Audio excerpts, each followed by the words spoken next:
Update. Am I the a-hole for posting a photo of my stepdad walking me down the aisle? Original post. So for context, I, 23 female, have a very strained and rocky relationship with my bio dad, 45 male. When I was young, he cheated on my mom, 45 female, and basically abandoned me and my little sister Belle, 21 female, for his new wife Amanda, 35 female. My mom remarried to my stepdad Jason, 48 male, when I was 10, 2 years after my dad left, and Jason has been more of a dad to us than my bio dad ever was. Bio dad didn't come to my wedding, so honestly I don't even know why I'm typing this, but here we are. I recently married the love of my life Daniel, 24 male, on August 1st. The day was magical. Jason walked me down the aisle, and it meant so much to me. We went to Hawaii for our honeymoon, and when we got back, our photographers sent us a sneak peek of our wedding photos. Obviously, I posted a few, including one of Jason walking me down the aisle. An hour after I posted, Belle called me and asked me to take that particular photo down. She said our dad had called her, saying it was disrespectful to let another man walk me down the aisle. She told him, "Well, you weren't even at the wedding." He apparently responded with, "I would have gone if she'd let me walk her down the aisle." For the record, there was absolutely no way I was going to let him do that. He hasn't been there for me in years, and Jason has been the one who's actually acted like a father. Now Belle says I'm being petty and rubbing it in his face by posting the picture, and some extended family on his side have started making comments about how I shouldn't air family drama online. I don't see how posting a photo from my own wedding is airing drama, but now I'm wondering if I'm missing something. Am I the a-hole? Now for the top comments before reading the update. Not the a-hole. If your bio father feels like this was disrespectful, then he needs to look at himself. He should have been a better father, and that would have been him in the picture instead of your stepfather. Did he not go to your wedding because he wouldn't be walking you down the aisle? Or did he not go for another reason? He can't ride 2 horses with one ass. He can't be a crappy father and then expect to get all the perks of being a good dad. He didn't go only because Amanda wasn't allowed to have a part in the wedding. He was invited along with Amanda to not have drama, but here we are LOL, and Amanda wanted a part in the wedding, like how my mom had. Amanda didn't go dress shopping with me. She didn't have a say in anything, and frankly, my dad didn't like it, so he told me he just wasn't coming. Of course you're not the a-hole. I would even double down on this and post a follow-up thanking your stepdad, not only for walking you down the aisle, but for being there for you and raising you. Any of your bio dad's flying monkeys who call you can be blocked. Not the a-hole, and your dad did walk you down the aisle. Just because he's not related by DNA doesn't mean he's not family. As you said, bio male was MIA. Jason stepped up and took over. That's a true parent. That I know. I do call Jason my dad, just for the sake of not confusing people. I used his name. I just feel guilty in a way, you know? Oh honey, you have nothing to feel guilty about. Your dad abandoned you when you were a child, and he clearly never repaired the relationship because he didn't even show up to your wedding. You married the love of your life, surrounded by the friends and family who support you, you know, by showing up. The only response to those trying to make you feel bad is to remind them that bio dad wasn't there throughout your childhood and didn't even bother to show up for the wedding, and then block them. Best wishes on a long and happy marriage.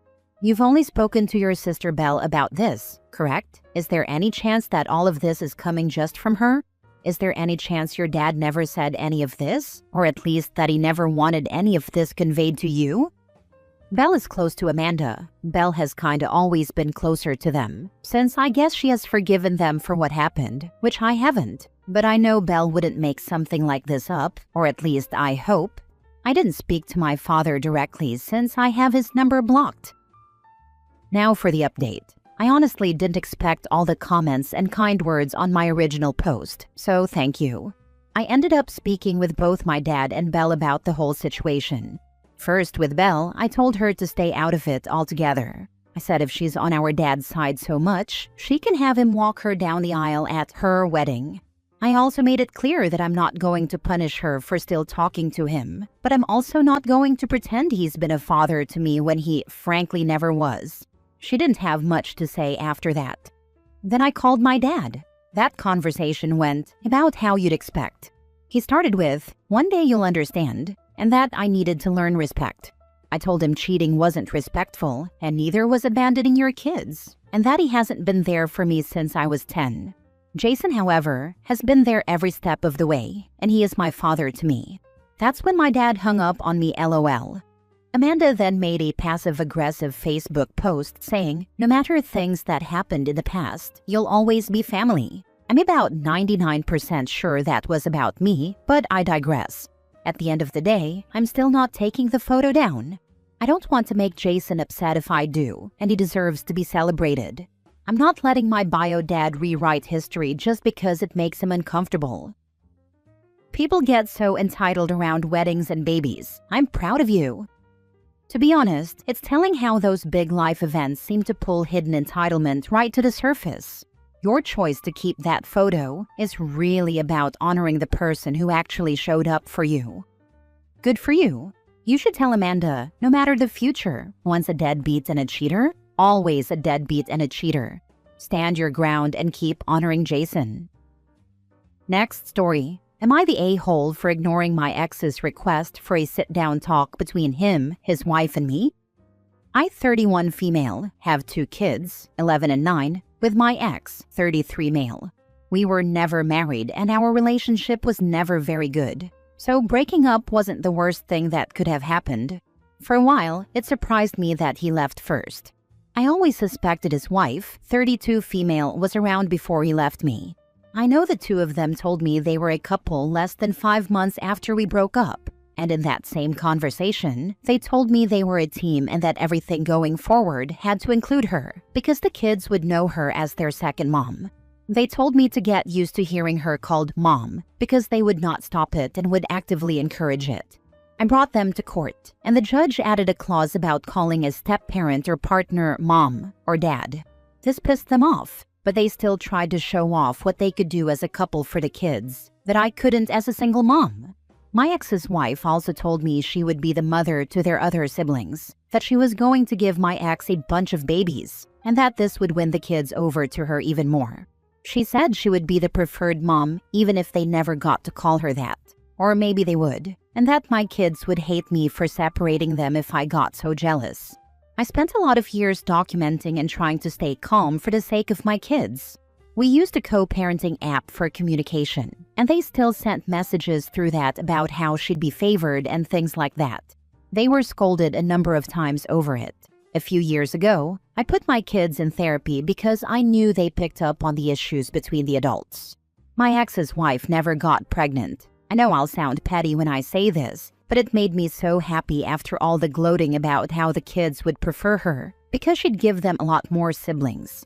For a while, I noticed she was looking more and more depressed and desperate when no babies seemed to be born. Around July last year, my ex told me the kids would be with me for longer and that he would work out a makeup schedule later. I found out 6 weeks later that his wife had tried to take her own life and was in the hospital, and that it was triggered by the news she could not have biological children. She and my ex also told people it was made worse by my son not drawing her in a picture of his family that same day at summer camp. I filed with the courts for a temporary change in the custody agreement, and it was granted. She had to complete certain steps before the kids could go back into the house with her. My ex and she were unhappy, but since they used my kids as an excuse, I did not want to take any chances with them. She completed all the steps, and custody was returned to 50-50 in February of this year. Back in June, my ex suggested the 3 of us sit down and talk some things through. I told him anything that needed to be said could be done via the app. He said face-to-face was better, and that they wanted to improve the relationships so that she could be an equal parent and family member to the kids. Both of them started info-dumping about her inability to have biological kids, and how it hurts her to know the kids don't see her as family. They said they want us to put away the animosity so we can all be present and there for the kids, and that she realizes it won't happen while she hates my guts and wishes I would give the kids to her. I started ignoring the requests after first saying no because I do not think this will be a good idea and I do not trust them. They do not want us to do it over the app. The lucky thing for me is it's all in the app. And there are some concerning comments, like hoping I would let go of the no calling a step-parent or partner mom or dad rule, and things of that nature. When I did not reply and agree to meet up, my ex started saying I was not putting the kids first and that I needed to stop using everything against them in court. Am I the a-hole? Not the a-hole, and if they don't want their actions to come up in court, they should stop doing obnoxious things that an authority figure can see are wrong. I wanted to reply with that, but I have decided not to engage unless it's actually something important to do with the kids.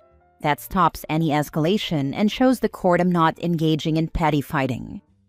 This is very smart. Their fertility issues, her depression over it, and her subsequent actions are not your concern. Stay focused on the kids.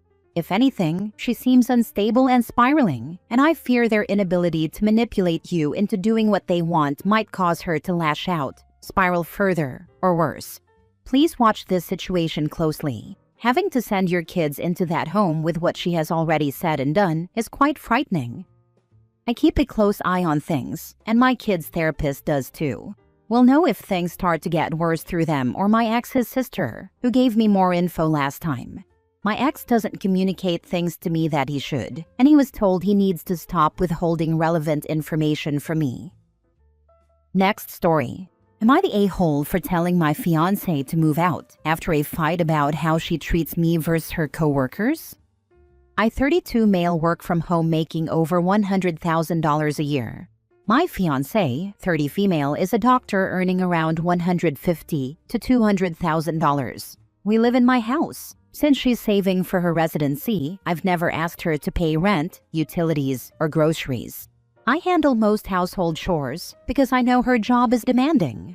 I cook for her, make sure her bed's ready, and basically try to make home a place where she can rest without worrying about money or chores.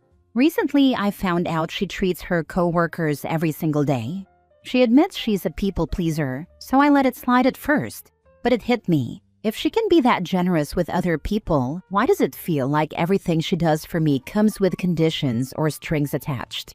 Example, I asked her to turn off the lights once because our electric bill hit $1,000, about $200 USD. She angrily handed me $40 for electricity, the only time she's ever chipped in for bills, even though I pay about $800 to $1,000 a month.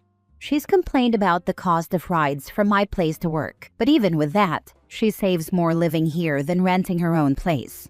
One day she had a day off and actually slept well. I asked her to wash the dishes. She got mad and called her mom to join the argument. Something I've told her before is a deal breaker. This wasn't the first time she's dragged her family into our disagreements.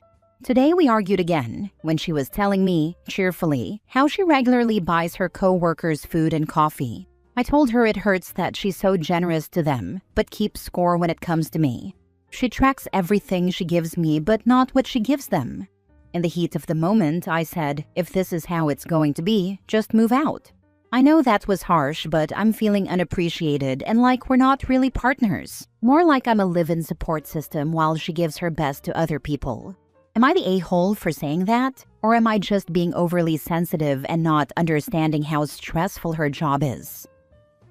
Now for the comments. Not the a-hole. She treats you like a doormat. Good thing your spine finally started to grow. The very fact that she goes as far as to call her mother to gang up on you over some dishes is very telling. Are you sure you want to marry into this? Seriously, if she's calling her mom over dishes, imagine future arguments. This is a preview, not a one-off, not the a-hole. Facts. If she's already calling her mom over something as small as dishes, it's only going to get worse down the line. That's not just stress. That's how she handles conflict, and it's not healthy. OP's not wrong for drawing the line. This has nothing to do with her stress levels. Sorry to have to tell you this, but she's using you. She has money to treat her friends, but not pay some bills or do any chores around the house. If you stay with her, you are going to have a serious conversation about financial responsibility. Also, the way she's treating you when she basically lives there for free is absolutely atrocious. Stick to your original thought. Kick her out. Not the a-hole. Last story. Am I the a-hole for paying for my little brother to eat the better school lunch, but not my step-siblings? I, 17 female, have a little brother, almost 15, and 2 step-siblings, 15 male and 13 female. Mom married their dad 2 years ago, and they've had bad finances since. One of the things that changed was how we could eat and what we could afford to eat. The high school my brother's stepbrother and I attend has 2 separate lunch menus, one for the free school lunch program and another for those who have money in their lunch accounts. I started earning money to pay into mine because the free lunch menu is bad, and when my brother started high school last August, I paid into his account, even though my mom thought he was getting the free lunches like my step-siblings. I wanted him to have the better lunches. My mom and her husband didn't find this out until July, when my stepbrother and stepsister complained about the 2 of us getting the paid lunches. My stepbrother told my stepsister, and she was upset because she's also on her middle school's free lunch program and doesn't like that she can't get the better menu options. My stepbrother said he was stuck with lame crap all year while we got burritos, rice bowls, and all kinds of better stuff. Mom asked me how my brother was getting the paid lunches when he didn't have a job, and I lied and said I didn't know. She said the only way that would be happening is if I was paying, because she certainly couldn't afford that. She asked me how I could justify only buying for him, and I told her he's my little brother, and I'll always look out for him. She asked about my other brother and sister. I told her I don't have another brother or a sister. She said I do, and I said I have a stepbrother and a stepsister, and if she got divorced tomorrow, they would no longer be my stepbrother and stepsister. I told her it's not my job to look out for them. My mom's husband wanted to know why I couldn't have told them, so they could make sure his kids got the better lunches, and I told him they would have stopped me because they don't have the money. Then he said it was bad enough I was getting them, but at least that was me paying for myself. He said if I pay for one, I should pay for all, and I told him that doesn't work when I'm paying for my sibling, not just anyone. He tried to argue that all 3 are my siblings too, but I told him the same thing and used the real sibling argument. With school starting back soon, Mom told me I'd better pay for all 3 if I don't want to turn into an awful person who divides our family. She said, or I could stop paying for them all and just accept the free lunches. Am I the a-hole? Not the a-hole, and you are a great big sister. Thank you. I try to be, especially when we don't have a ton of family. Not the a-hole. You are only 17 and only working part-time. You have the right to get yourself something nicer, and it's a kind gesture to help your brother. It is not your responsibility to upgrade any of them. It's not like they're not getting fed.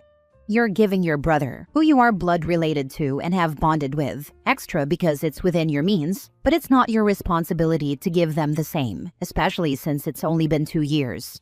If you were an adult and working full-time, it may have been nice for you to give them the same, but you are not obligated either way. Why are they trying to parentify you? Does your stepfather contribute toward your costs? Even if he did, it wouldn't make you the a-hole. I think he's the reason we started to struggle as much as we have. I know he had debt before they married, and I've heard Mom say he needs to let her make the financial decisions because he can't be trusted. So there's that.